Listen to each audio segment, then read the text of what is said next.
Hello mga friends. So yun, ito. It's another food vlog.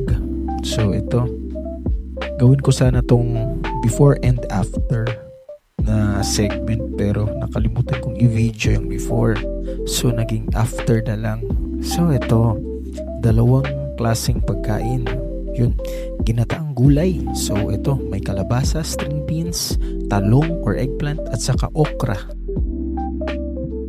At saka yung isa, fried fish, fried tuna. So yun, sariwang-sariwa yung isda.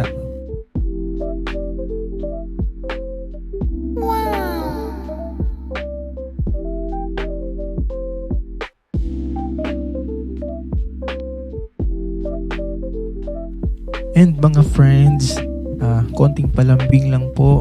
Please like and share and please follow my page mga friends sa Facebook mga friends. So yun, thank you very much.